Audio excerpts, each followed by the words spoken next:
coming at you live from the swirling vortex that leads to the hell for infinite losers. It's the Dragon Balls Deep podcast with your hosts, Drew, Devin, and Adam.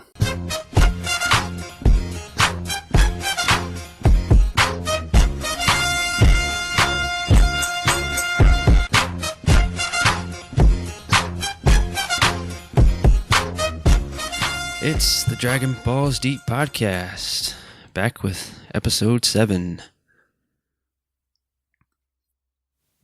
Let's not waste any time here. Let's get it. Dragon Ball Z, episode 7. I don't have a name because I gave that gimmick up. It's basically just called Day 1. Oh, you're right.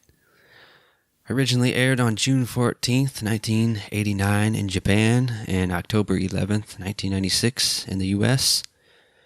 The show begins with Piccolo towering over a frightened and concerned Gohan as he removes his clothing. This episode definitely starts off on a creepy note. It was creepy. Yeah.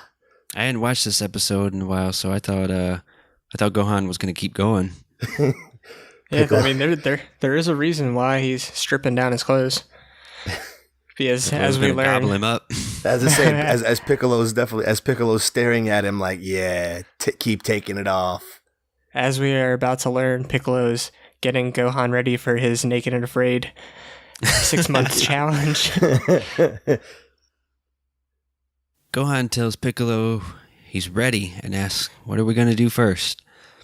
Piccolo says, "We are not doing anything. You do." That's another one of those moments where you're like, what do you want him to do, Piccolo? A 4.5-year-old boy. Suck this dick. You ever seen what a green hot dog looks like? They're slug people. I don't think they have genitals. Are there female Namekians? No. No. That's so weird. How do It's they sausage fest. So they're what's it called? Technically, there's not males. They're all asexual. They just lay eggs, so they're not technically anything really. They're masculine asexuals. They're non-binary. What's your pronoun, bro? I wonder what Piccolo's pronoun is. Can't misgender Piccolo.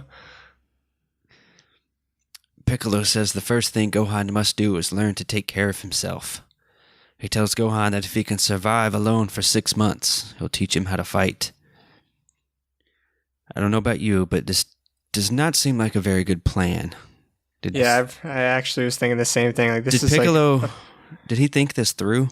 This is very questionable time management. You only have a year. What if Gohan didn't survive? Is it just, oh well? I'm pretty sure it was just like, oh, well, like Piccolo was just like, if he doesn't get stronger, I will. I mean, I don't know. I mean, it's pretty common for people not to really plan things in this show, but goddamn. I'd just like to remark that Piccolo's leaving a 4-year-old kid in the middle of the wilderness to survive for 6 months. Granted, I understand he's not an ordinary kid. It's like, he's supposed to be a Saiyan and all that. But still, this is a 4-year-old small child. Asking him to just live off pure instincts, which he doesn't have. Yeah. No survival training. Doesn't know anything. Plus, we eventually see that none of this works out anyway. At least when they want it to. I mean, It's not like Gohan helps them in the fight. Aside from the one time, but that was completely by accident. Yeah. When he transforms. I think this all has to do with Piccolo's own upbringing and his misunderstanding of the human race, or the human Saiyan hybrid race, I guess, in this instance. But, Piccolo survived on his own when he was Gohan's age, so I guess he figures Gohan can do it too. Plus, Piccolo is only like a year older than Gohan. Yeah, and Piccolo he puts it very well when he just says, life, I don't remember the exact words, but he says something about just life isn't fair. Get used to it. Life isn't always fair, yeah. Which is, that seems like a very dad thing to say. going back to like Piccolo kind of being like Gohan's like one of his like pretty much first father figures other than Goku. Piccolo needs to give him a good smack. Give him a good smack. And a haircut. And some pancakes. Gohan begins to protest this plan of Piccolo's, and he says he's never been alone before. Then the worst babysitter of all time, Piccolo, tells Gohan that he won't be alone because there will be plenty of hungry wild animals to keep him company. It's like, hey kid, you like nightmare fuel? Here's some. For real. Gohan is worried that lions and tigers will eat him. Oh my. Piccolo tells him to stop crying and that it's time for him to start acting like a man. At 4 years old, man. Yeah. I was a man when I came out of the damn womb. Or egg. The egg. Piccolo tells Gohan if he can find the courage to survive on his own, he'll become stronger, both in body and in mind. Because Piccolo is like so spiritual. He's not that pretentious spiritual though. Like he's not one of those like feel yourself in the wind type guys. He's more like time to be a man, asshole. But he does spend an awful lot of time meditating, so. Mm-hmm. I wonder if he's into crystals too. Or yeah. Maybe Shilajit too. We take Shilajit. I think he's into vision boards. He's a Reiki healer. He's definitely a Reiki healer. This goes on for a few more minutes, and Piccolo tells him he has to go train too, and he'll see him in 6 months. Gohan informs Piccolo that what he's doing is cruel. And this is, as you mentioned, Piccolo says that sometimes life is cruel. And then he flies off, leaving Gohan alone to begin his training. Yeah, in the sub for that part, just let me try and remember off the top of my head, but he says something along the same lines, but he says something about just blame fate like I do. What an emo. This is God's fault. I didn't ask for this. You gonna go cut yourself, Piccolo? Oh, yeah, that's what he says. He said, if you're looking for something to blame fate like I do. I guess. Kind of a cop-out, but sure. Gohan begins to stand around, and then we get to visit Kami and Mr. Popo. Kami says he can feel the evil in Piccolo's heart, but there's change coming over him. They both find it unusual what Piccolo is doing, and Kami then recaps everything that has happened and how Goku sacrificing himself was his choice, and that his death was a blessing in disguise because he gets to train with King Kai. Mr. Popo doesn't think that what Piccolo is doing makes any sense, but Kami informs him it does, and that Piccolo may have realized, like Kami has, that in 1 year they will both die. So yeah, this conversation right here is the winner of sub versus dub for today. And I'll go over a little bit of what the Japanese version says because it's very, very different to the English version. Let's see. Yeah, like you said, in the English version, he pretty much talks about his relationship with Goku and like saving the world and how it's changing him. Makes no mention of that in the Japanese version. He starts off with saying, when Raditz was killed by Piccolo, his spirit went straight to Otherworld. And until that moment, anyone killed by anyone in the demon clan, their spirit would be unable to pass beyond, and they drifted throughout the air as they suffered. And since Raditz went to Otherworld, Piccolo is clearly different now. And Kami suspects Piccolo's change of heart may be due to he's realizing he only has 1 year to live, and then they get onto that in the English version too. But yeah, no mention of killing Goku or saving the world or any of that. It's all about Raditz. And I think that's like one of the only times they ever mention Demon Clan. They don't get in a whole lot of detail on that in the series. No, not in Dragon Ball Z. I think they mentioned the Dragon Clan, or maybe the Dragon Family. But yeah, That I googled Demon Clan because I was curious because I definitely recognized the name, but I couldn't remember exactly what it was. And apparently, it's like a clan of evil Namekians who have different powers compared to normal Namekians, and I guess they can destroy flying nimbuses, which is kind of weird. And then like Kami was alluding to, they when they kill people, they don't pass over to the other world. Their spirits are kind of trapped as they suffer. So, Krillin and... I guess that's what happened to Krillin. Yeah, they should ask Krillin about how his I guess his that's why he afterlife fears was. death so much. Yeah, I don't want to die again. Fuck that.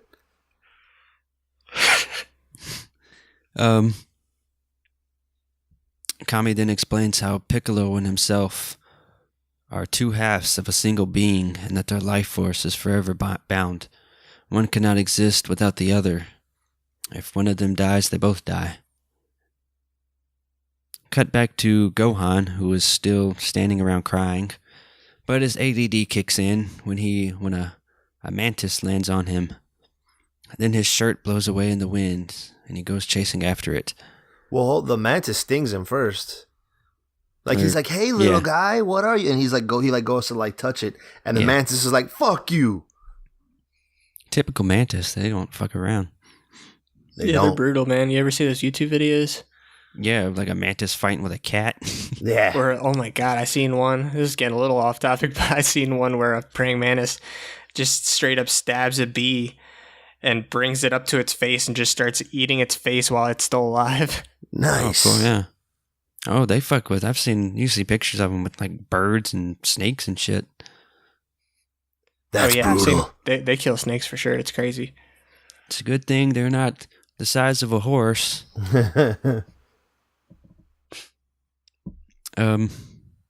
Gohan then gets his first real test in his training, as his shirt has landed on a small ledge on a rocky cliff. Gohan tries to climb up to get it, but no luck. Fear then overcomes Gohan. Well, he does manage to climb up and retrieve his shirt, but then he gets scared as a snake begins slithering out of his shirt. Cue Woody. There's a snake in my boot. There's a snake in my boot. Gohan climbs back down and begins wondering where he should go. He sees a small lizard, and in typical Dragon Ball Z Gohan family fashion, he asks it if it knows anywhere where Gohan can stay. The lizard just runs away. So Gohan begins to follow it on all fours. This is really weird. Like ape style. I guess. It's more frog style, but whatever. We then see Goku continuing his run down Snake Way. Goku was thinking to himself that he had no idea how strong Gohan was, and that what he did with the Raditz was amazing. Goku starts to realize just how long Snake Way is here, and he can't fly, I guess due to lack of energy, but he can jump, so he begins jumping from section to section.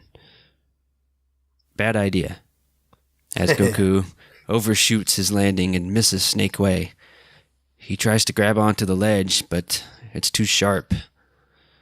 And then here, the sky, or whatever it is, underneath Snake Way begins to open up, and these hands start coming out and trying to grab Goku. They're trying to grope him. They really were. I thought this scene was kind of ridiculous because it's like the same 3 animations just on repeat as Goku struggles. And I also love like how he can't fly, but he's clearly like floating. Yeah, he can float. Yeah, it's like he's floating as these hands are trying to grab his ass. I thought we all right, so when does he learn to fly? Sometime between now. No. I thought we established he was flying during the Raditz battle. He was, yes, so he knows how to fly. Oh yeah, and he started flying when he first got to Snake Way. Yeah. But I guess he's just too tired now. Yeah. He struggles to free himself from these ghostly black hands as he makes these weird grunting noises.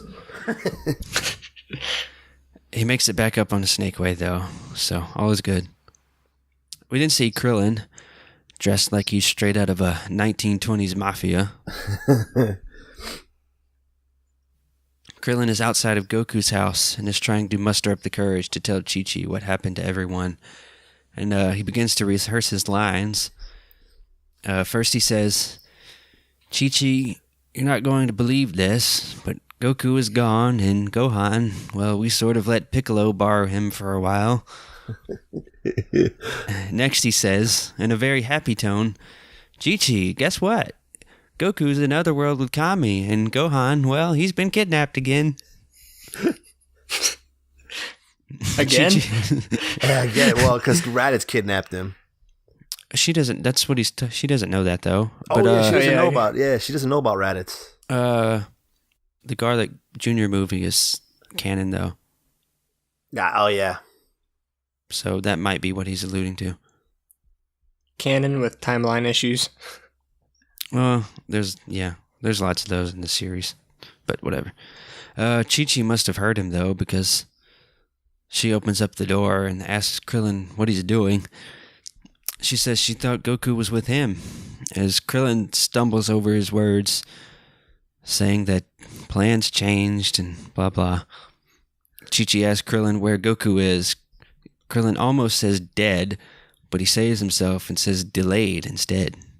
Yeah, he's dead, laid. It reminds me of Billy Madison when he's having the spelling bee, and he has to spell couch. He's like C-O... Are you going to the mall later? Is what I was trying to ask. Chi-Chi asks Krillin when Goku's coming back.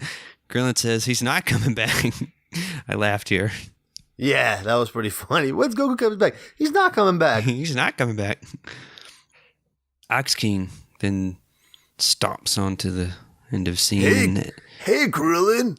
He invites Krillin in for dinner and says he's so excited to see Gohan. Poor guy. Yeah, it's about to break his spirits. Can we talk about how big Ox King is? Ox King is definitely not just tall, but this dude is wide. Yeah, he is definitely a wide guy. He's like Haystacks Calhoun big. If you think about it, Krillin is Ox King's replacement. What? Wasn't Ox King trained under Roshi? Yeah. So Ox King probably used to live on fucking Roshi Island. Maybe while he was training, I suppose. But isn't Ox King like super? Doesn't he live in a castle? Eventually, yeah, because he's rich. Yeah, as I say, he gets rich. How did the fuck did he get rich? I don't think they really explain that. I want to say not through good ways. Like, wasn't he like pretty evil? I don't know. I thought maybe he like found treasure or something. Yeah, because he was evil for a little bit because Roshi gets on him. Like, he's like, what the fuck, man? Maybe it wasn't his castle and he like killed and overthrew whoever lived in it and just took it over. Possible. Genghis Khan style. Yeah, I'd have to rewatch Dragon Ball to remember all that. But yeah, he wasn't really a great guy when that all was happening, when they get his castle back and whatnot, and then kind of Goku makes him good again. I don't know. He used to wear goggles too, right? And he used to wear like these goofy goggles. I just noticed when he was sitting at the table with Krillin, he's like wider than the actual table. He's in. Yeah. I bet Ox King takes big shit, dude. Big. Was it Bundy shit? Ox King takes King Kong Bundy shit. Andre the Giant takes some big shits, dude. He kind of reminds me of Andre the Giant a little. He's a giant. That's for sure. He is a giant, yeah. Chi-Chi asks Krillin again where everyone is. She says she tried to call Kame House, but no one answered. Krillin says that everyone went for a ride on Roshi's boat. What? If you think, I thought the Japanese version was even funnier. Apparently, let's see. Apparently, they went to another island to play. What does that mean? I have no idea. Nobody wants to play with Roshi. Fuck Roshi. Sounds like the worst game ever. Krillin tries to leave, but Chi-Chi and Ox King hold him hostage until he eats dinner with them. Cut back to Gohan, who is peeing on a rock when a big T-Rex looking dinosaur comes up behind him. So Gohan does what he always does. He tries talking to the dinosaur. The dinosaur begins to chase Gohan, and we get the famous image or scene of Gohan running with the dinosaur behind him. Gohan trips over a rock, and the dinosaur almost gets him, but Gohan releases his hidden powers to escape. It looks more like he... Go ahead. No, go ahead. I was going to say, it looks more like he just used instant transmission here, because he just sort of... He's there 1 second, and then he's not. Yeah, that's exactly what I was going to say, yeah. He just turns into a big ball of light and disappears. Yeah, it's almost like... It looks a little cooler than instant transmission. Yeah, it really just, does. Turns into that glowing light, and just all of a sudden now he's on top of it. But... Yeah, they never really... That's just like some crazy thing that happens that they never mention ever again until Goku learns instant transmission. Not only that, but you never really see anything like this again. Like, even when people are, like, fighting and moving fast, like, nobody ever does it. Like it's never... It doesn't look like this. No. Instant transmission is more or less just them blinking from one spot to the next. Yeah, they just kind of fade out. But here, like it doesn't ever happen. Like, even when people... I don't know. Whatever. Chalk it up to anime. Chalk it up to anime. Gohan then appears, or reappears, I guess, on top of a big mountain rock cliff thing. Whatever you want to call it. Gohan is confused as to how he got up here. And this thing is a few 100 feet tall. So I'm confused as to how we got up there too. Back at Goku and Chi-Chi's house, Chi-Chi, Ox King, and Krillin are eating dinner. Chi-Chi says Goku can starve for all she cares. She begins to eat all the food as fast and angrily as possible. I thought that was pretty funny. Like, Chi-Chi was... I half expected Chi-Chi to deliver one of those. I slaved over a hot stove for 3 hours to make this, so I'm going to eat it myself. Yeah, it reminded me of how Goku eats, the way she's just fucking scarfing everything down. He's probably learned it from his ass. Back somewhere, I guess this is Otherworld, we see a little building that turns out to be a restaurant. And there's a bunch of very odd characters in here. There's a guy that's clearly supposed to be the Frankenstein monster. There's a little Cyclops dude. There's a cat. There's a guy with a distorted face and large teeth. There's a big furry purple thing. A ghost. There's a creature from the Black Lagoon looking character. A lady with 3 eyes like Tien. A zombie looking guy. And she's like, what are those things called? Those Japanese ladies? Geisha? Geisha. Yeah, Triclops geisha. Yeah. She's also kind of like vampire looking. Yeah, it's definitely... there's like a little ghost guy in a hat who's taking everybody's order. What does the one guy say? He says something like he wants the beef ribs, but hold the beef or something. Yeah, what does he say? And then I think the Frankenstein monster looking guy orders a burger. I mean, you know, I wonder if Otherworld has good food. Is this Otherworld though? Like, where is this? Oh, it's definitely Otherworld. Oh yeah, it's Otherworld. It's up in the that guy works in Otherworld. I thought maybe it was some kind of like plane in between, because like all these people have their bodies still, you know. I thought that was a yeah. They don't have halos. I thought this was some kind of special privilege. So because they're all employed. Yeah. With to who? In Otherworld? King Yama. I don't know. I thought he only employed blue demons. He's an equal employer, bro. You got Baba. Baba doesn't work for King Yama though, does she? No, but she works in Otherworld though, for the most part. She can travel between. I mean, safe to say that there might be other people with those special types of powers too that may be needed in Otherworld and Innerworld. I just didn't know what the point of all this was. Like, what was going on. And lots of genre mixing in the Well, I'm- DBZ too. You got like Yeah. Frankenstein's and like you have. I remember there's like a mummy in Dragon Ball. Yeah, there was a mummy. Vampires. As I say, there's a mummy in here in the restaurant. There's a mummy. there's the Frankenstein monster, creature from the Black Lagoon. There's like vampires and shit, ghosts. I don't know. I That think ghost this looks is familiar too. Was that ghost in another episode? The one with the hat. Yeah. I don't know. We'll find possible. out. We then see that. Speaking of, we see that creepy blue android guy wearing the Zubaz talking to fortune teller Baba. He gives her the message that Goku gave him. What a nice guy, even if he is a creep. At least I he, wonder- Wow. Why is I he a wonder- creep? because he has he's emotionless and he has like this monotone voice, like he's a robot. Ah, He just comes off as like he's an android. Like, I don't know, it's weird. Wonder if Guy Fieri will ever go to this restaurant. Flavor Town. Take it to Flavor Town. Back on And Snake. sample. I was gonna say and sample the ribeye without the and hold the rib. Just I. Yeah, just the eye, bro. Back on Snake Way, Goku is still running. Goku says that he's starving. He should have stopped at this restaurant.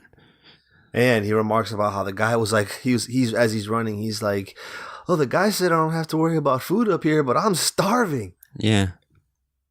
What a dick. and I'm surprised like throughout the Snake Way journey, like for how like kind of dumb Goku is. Like I feel like it has to be really easy to get lost on Snake Way and just like end up turning yourself around and going back in the other direction, like Dumb and Dumber style. Yeah, I guess that's the point. Like, you can't stop. There's like no You just point have of to- reference. Yeah, you got to keep going forward. You basically Yeah. have to keep facing forward and going that way. Yeah, no Yeah, signs. but like when he's like jumping around and almost falling off and floating around, like I feel like you Yeah, could lose your he's- bearing very yeah, easily. he still knows which way to go. Back at no, I lost my spot. We then see Gohan still lying on top of that big mountain. He says that he's hungry and cold and scared. But then two apples magically appear out of nowhere and land next to Gohan. Gohan thinks this is weird because there are no apple trees anywhere. But he shrugs it off and begins to eat the apples anyway, only to find out that they're sour. We then learn that it was actually Piccolo who dropped the apples off for Gohan. I bet he picked sour apples on purpose. Yeah. And I was going to say, it's like, listen, kid, you got food. Quit bitching and eat it. I'm surprised that even like, well, I'm not really surprised. I think this kind of proves that Gohan's a little smarter than even his father Goku. I'm sure Goku wouldn't question where the apples came from. She'd be like, "Oh, apples." Start eating. Yeah. He would just ate them. Oh, Gohan is definitely smarter than Goku, even at 4 years old. I mean, he did say he wanted to be a scholar or an orthopedist. Orthopedist. Chalk it up to a head injury.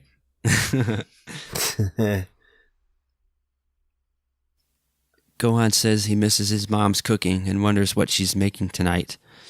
This apparently annoys Piccolo, as he says Gohan is spoiled and that he should be glad he got the 2 sour apples. He says this is the one and only time he intends to help Gohan. Of course, he isn't actually saying this to Gohan. He's more just saying this to himself as he watches Gohan from like 20 feet away. Yeah, as I say, I love how Gohan can't see him. I guess it's just dark out. I don't know. Yeah, he might be farther away than what the shot alludes to. Anime. Yes, chalk it up to anime. It's the laws of perspective. Gohan then falls asleep as Mr. Narrator comes in to send us off. That's episode 7. What'd you think? I like it. I'm like I said before, this is like one of my favorite parts of the whole Dragon Ball series. Gohan's training with Piccolo, so I'm a fan of this part of the series. Yeah, I was gonna say not much happened as far as like, action wise and things like that. But it definitely it shows like there's parts that show Gohan's potential, like with him teleporting away from the dinosaur or whatever, and you get to see Goku's progress on Snake Way, and it also the allusions to the Hell for Infinite Losers with that vortex and the hands trying to pull him in. So this episode kind of definitely opens up a little bit more of the story a little bit, if you will. So it's, not bad. And it's a sign of things to come, because Piccolo's going to be training Gohan. So there's definitely going to be some more challenges for Gohan in the 6 months he's in the wilderness by himself. I agree. It was overall pretty uneventful episode, but still good. Still gave you things to look forward to. Yeah. Like Gohan's training, can Goku make it down Snake Way, and And also will Krillin tell Chi-Chi? Yeah. Will Krillin tell Chi-Chi that Goku is dead? Yeah, I never gave it much thought, but like we haven't seen Hiffle yet. Well, I guess we've seen like in Dragon Ball, maybe like a little bit of like Demon World or whatever, but we haven't seen Hiffle yet, and like they've been alluding to it as like this terrible place, and we see like some shadowy hands trying to grab Goku, and like it's kind of just ends up being a letdown. Like I wish Hell could have been like a little more darker. I think there's different I don't want to say like different layers, but like different. I think there's different parts to Hell. There's levels to this shit. Yeah, there's levels to it, I think. But overall, like Hell and throughout the series just is a little silly. I wish it's like it's definitely place where the show like, could have taken advantage of like a more like serious tone. Yeah, isn't it more Hell a little more serious in GT? No, as I say, when later on in the dies? series, I was gonna say later on in the series, and even in DBZ, there's parts where like we see Hiffle, and we see like all of the villains of the past in Hiffle. Yeah. But that's like in the Boo Saga, later. we see like Cell and Frieza and the Ginyu Force and everybody just kind of like hanging out in a cell watching the fight. It's more like jail. Yeah. It's not, yeah. Like, I wish it was more like not Billy Madison, like Lil Nicky Hell. Yeah. Where like Cell's getting raped in the ass the entire time or something. By his own tail. Yeah. Frieza's getting a pineapple shoved up his ass. Yeah. Anything else?